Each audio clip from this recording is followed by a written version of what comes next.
You stand in the hospital parking lot at 3 a.m. A security guard watches you from the glass doors. You are 32 years old. You have $280,000 in student debt. You have a tremor in your left hand that only shows up when you're tired. You just lost your medical license. The board cited substance abuse. They cited a surgical error in the ER that resulted in the death of a 44-year-old father of three. You don't think about the father, you think about the debt. You walk to your car. There's a business card under the windshield wiper. It does not have a name. It has a phone number and a time, 4 o'clock. You drive to a 24-hour diner on the edge of the city. A man in a cheap suit sits in the back booth. He doesn't look like a criminal. He looks like an accountant. He pushes a thick envelope across the laminate table. There is $5,000 in cash inside. He tells you he has a friend who fell. The friend cannot go to the hospital. The friend has a deep laceration on his thigh. You look at the money. You think about the interest on your loans. You take the envelope. You follow him to a garage behind a dry cleaner. The man on the table is bleeding through a bath towel. You open your bag. You still have your high-grade lidocaine and your silk sutures. The room smells of motor oil and copper. You don't ask names. You don't ask how he got the cut.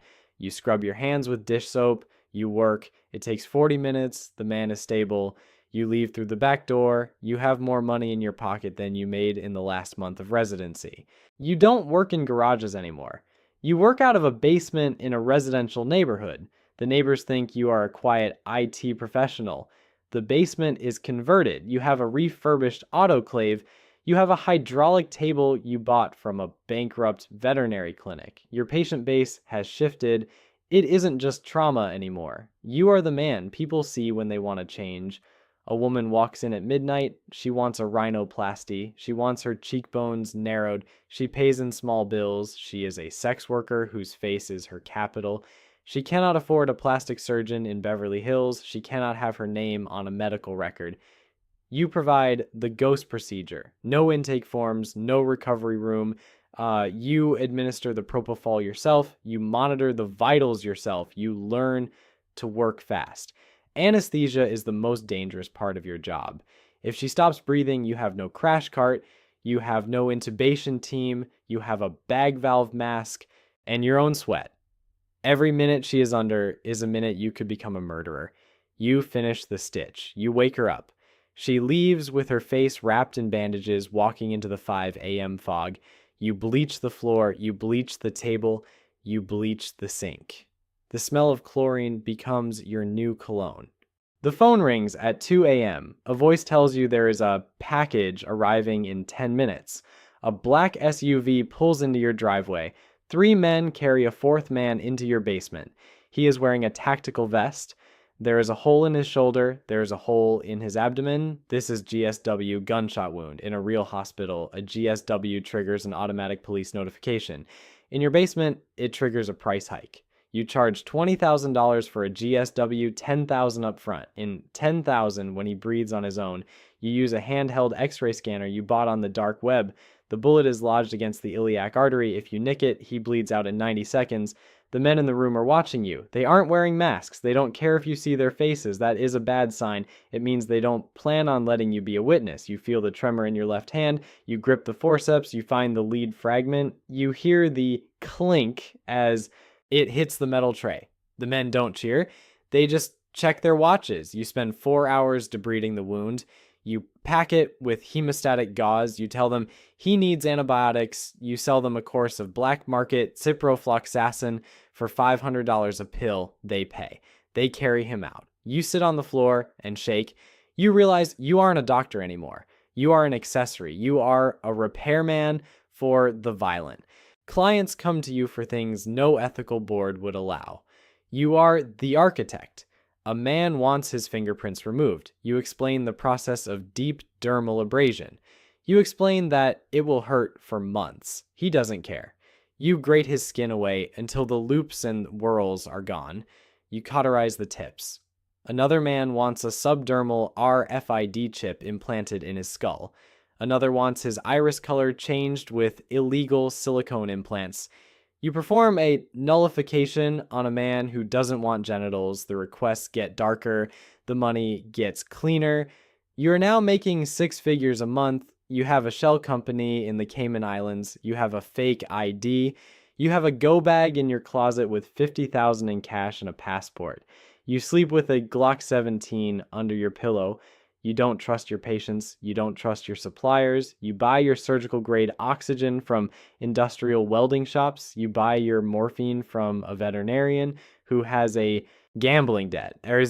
Every transaction is a risk. Every patient is a potential federal informant. You live in a state of permanent hypervigilance. You stop eating, you start taking the benzos you're supposed to be using for patient sedation just to stop the shaking. This is the ceiling. This is where the real money lives. This is where you lose your soul. A facilitator contacts you. A wealthy businessman in Dubai needs a kidney. The wait list in the US is 8 years. He doesn't have 8 years. He has $2 million. The facilitator brings you the donor. The donor is a 19-year-old boy from a migrant camp. He has been promised $10,000. He thinks he is giving his family a future. He doesn't know that you are going to perform the surgery in a shipping container. He doesn't know that the post-operative care is a mattress on a floor. You set up the mobile OR. It is high-tech. You have a portable ventilator. You have a high-end cardiac monitor. The businessman is on the left table. The boy is on the right table. You are the bridge between them. You make the first incision. The anatomy is beautiful. The kidney is healthy and pink. You perfused it with cold Collins solution. You move it. You stitch the ureter. You watch the donor's kidney begin to produce urine in the millionaire's body. It is a miracle of science. It is a triumph of the will. It is a human rights catastrophe. The businessman wakes up. He looks at you like you are a god. The boy wakes up. He is in agony. You give the boy a bottle of generic aspirin and tell the facilitator to take him away. You don't look the boy in the eye. You take your cut. $500,000. You go back to your hotel. You wash the blood off your forearms. You look in the mirror. You don't recognize the man looking back. The tremor in your hand is gone. You are too numb to shake. You are no longer a surgeon. You are a ghost who makes ghosts. The cartel brings you people they don't want found, not dead, changed. You perform total facial reconstruction. You break the jaw and reset it. You shave the orbital bones. You change the hairline with grafts. You tattoo over scars and birthmarks. When you are finished, the person in the mirror is a stranger to their own mother. You are the ultimate witness. You know the faces of the most wanted men in the world. You know their true identities. This makes you the most valuable asset in the underworld. It also makes you the most dangerous liability. You realize the men in the black SUVs are no longer protecting the office. They are guarding you. You are a prisoner in a multi-million-dollar surgical suite. You are not allowed to leave. You are not allowed to use the phone. You are told who to cut. You are told when to sleep. One night, they bring in a man you recognize. He is the facilitator from the organ trade. He is trembling. He has been retired. They want you to remove his tongue and his fingertips before they dispose of him.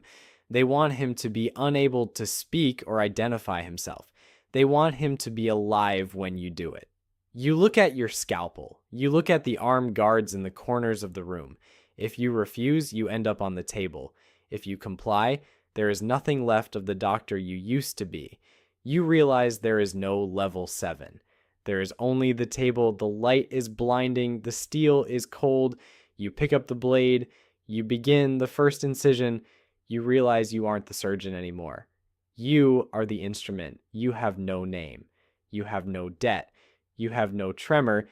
You have nothing.